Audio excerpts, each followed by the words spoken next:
So, if you're a Thai civil servant or an educator, you've probably thought about retirement. It can feel like this far-off finish line. But what if the reality waiting for you there isn't quite the dream you've been picturing? Well, in this explainer, we're going to break down a really clear, actionable plan to help make sure your retirement is all about security, not stress. But first, I want you to stop and ask yourself a question. What does retirement in Thailand actually look like for most people? I mean, forget those TV ads with the happy, carefree couples walking on the beach. What's the real situation on the ground? The answer, well, it might just surprise you, and it's exactly why we need to talk about this. Okay, here is a number that is pretty shocking, and this comes straight from Thailand's National Statistical Office. A staggering 58% of Thai retirees have to rely on other people for their income. Think about that. That's not some small minority. That is the majority of seniors in the country. And what happens when that many people are financially dependent? Well, it creates what experts call the sandwich generation. These are adults, usually in their 30s and 40s, who are literally squeezed in the middle. They're trying to financially support their own kids, who are growing up, and at the exact same time support their aging parents. It is a huge, huge burden, and it's a cycle that we really need to break.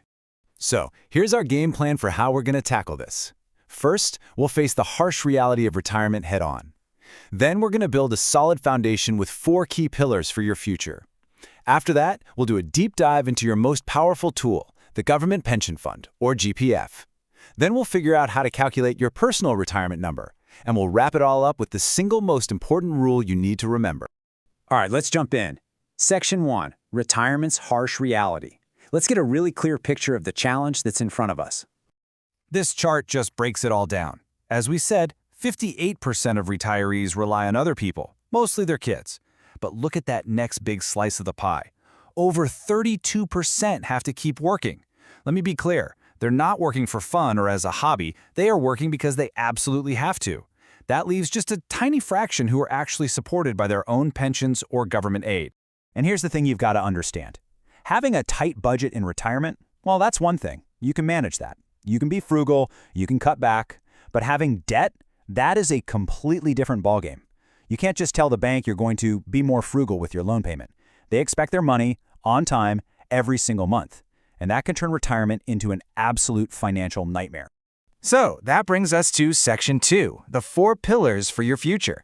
Think of this as your blueprint, the fundamental framework you need to build real financial security.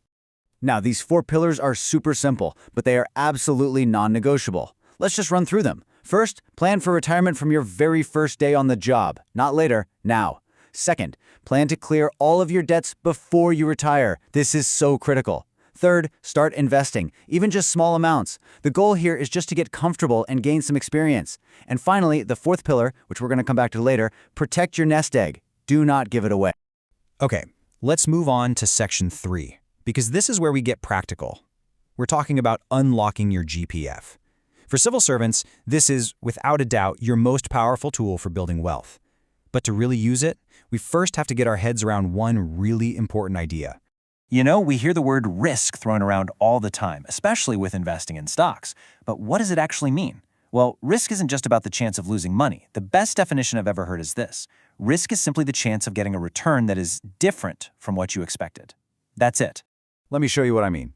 If you expect a 10% return on your investment and you only get 8%, yeah, that's risk. But what if you expect 10% and you get 14%? Believe it or not, that is also risk. Why? Because it deviated from your expectation. See, it's not just about loss, it's about unpredictability. And once you get that, it changes the whole game. Now, part of that unpredictability is market crashes. And look, they are going to happen. It's just a fact of life. Over a long career, you will almost certainly live through 3, maybe 4 major financial crises. The market will fall, and sometimes it's going to fall hard. But the key thing to remember is that history shows us that strong companies always survive and the market always recovers. And the speaker, whose work we're analyzing, had this just brilliant, kind of funny way of putting it. He said that after the 2008 crisis, the market rebound was so automatic and so powerful that you literally could have put a cat in the fund manager's chair and the portfolio still would have grown. The point is, you have to trust in that powerful force of long-term recovery. So what does this all mean for your GPF? Well, you've got options. Let's look at the main plans. The main plan is what most people have by default. It's got up to 25% in stocks. Then you've got the Equity 35 and Equity 65 plans, which, as you can guess, bump up that stock exposure. And then there's the Life Path plan, the new default, which is pretty smart. It automatically lowers your risk as you get closer to retirement. Okay, so how do you choose? Here are a couple of super simple rules of thumb to get you started. A classic one is, take the number 100, subtract your age, and that's the maximum percentage you should probably have in stocks. Or, to make it even simpler, if you're under 50, you have decades to recover from any market dips, so you should probably consider having at least 30% in stocks. If you're over 50, you're getting closer to needing that money, so you might want to have no more than 30%. It's all about your time horizon. Okay, let's get to section 4. This is where things get really personal. We're going to talk about calculating your number, as in how much money you will actually need to live on. Let's make this real. Imagine a 35-year-old teacher.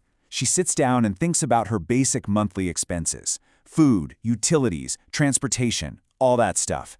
And let's assume she has no debt.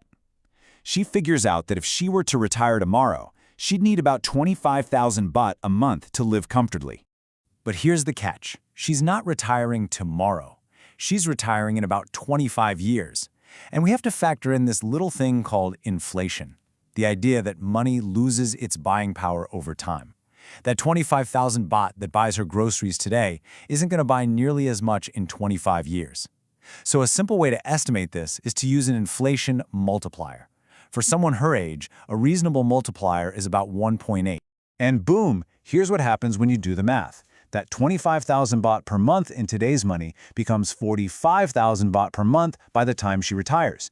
That is her real target. She needs 45,000 baht a month just to have the exact same lifestyle that 25,000 baht gives her today.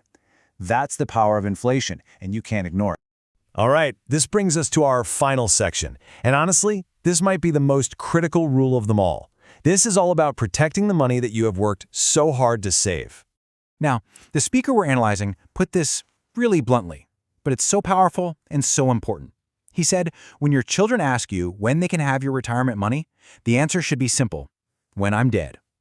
Let that sink in. Your retirement fund is for your retirement.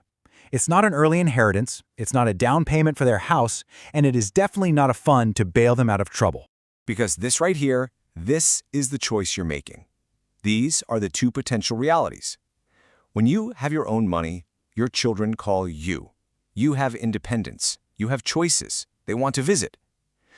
But when you become dependent on them, you have to be the one to call them, often to ask for money.